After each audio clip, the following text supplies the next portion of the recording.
è stato mai a Sant'Antoni. Non fare altro, guarda lì. Ci siamo ragazzi?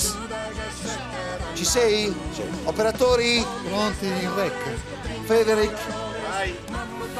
Infatti diciamo che questi festeggiamenti arcaici c'è un legame sia diciamo che poi la Chiesa un po' se ne impadronita, questo bisogna stare attenti a dirlo, però è così, sono dei riti veramente antichissimi. Noi abbiamo preso spunto appunto da questi riti, c'è l'apertura del carnevale, non solo a Mamogliada ma un po' in tutta la Sardegna, a Mamogliada si sente ancora di più.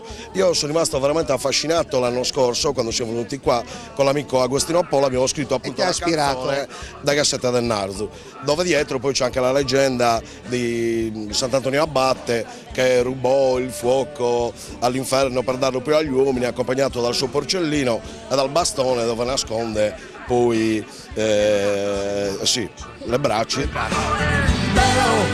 Mamogliada non vedi è stato mai a Sant'Antoni. Leo in Mamogliada su delle sette del Nardo.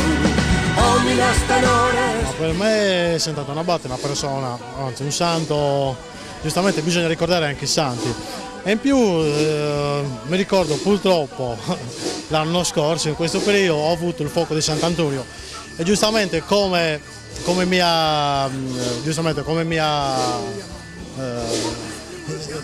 Che ce la fai, non ce la faccio. Non